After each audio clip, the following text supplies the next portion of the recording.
Depuis la fin du XIXe siècle, les eaux usées des habitants de la région marseillaise sont rejetées à la mer pour des raisons sanitaires. Ces eaux usées et celles de l'Uvonne se déversent à travers ces exutoires dans la calanque de Cortiou, aujourd'hui classée en cœur de parc national. Durant des décennies, ces eaux usées non traitées ont impacté les fonds marins à proximité de l'émissaire. L'eau est chargée de matières en suspension qui, au fil du temps, ont recouvert les fonds de sédiments. On a un milieu naturel, milieu aquatique, milieu marin qui est très dégradé. On y trouve quasiment plus de faune ou de flore aquatique, de poissons marins.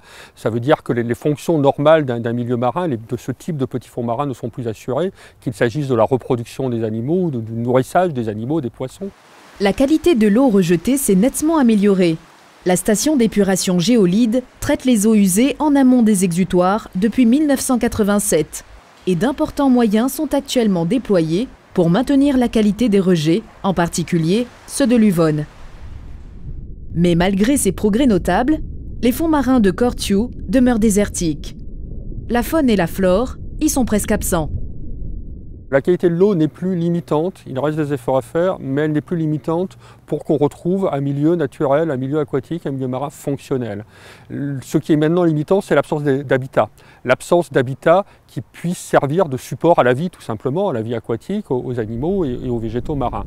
Pour permettre à la vie de revenir sur ce territoire dégradé, un projet innovant et expérimental a été mis en place. Il se nomme Rexcor, pour restauration écologique expérimentale des petits fonds côtiers de Cortiou.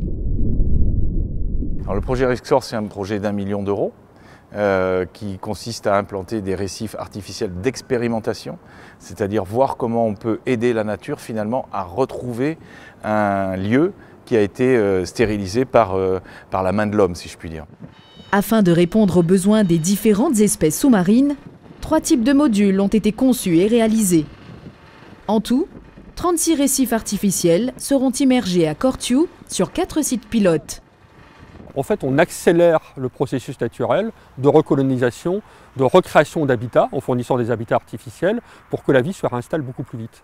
Nos espoirs, clairement, c'est de voir qu'on est capable, grâce à l'intervention humaine, de donner un coup de pouce, de travailler avec les ingénieurs, avec les biologistes, pour pouvoir recréer tout ou partie des fonctions écologiques qui étaient présentes par le passé dans ce site. Les récifs seront immergés à l'automne 2017.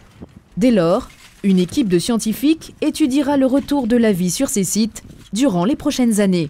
Je pense que sur Cortiou, on démontrera qu'avec ces récifs artificiels expérimentaux, on pourra aussi recoloniser Cortiou et que les espèces marines emblématiques de la Méditerranée pourront revenir. C'est tout notre objectif et c'est notre pari. Et je pense que et l'Agence de l'eau, et la Caisse des dépôts et le parc réussiront leur pari.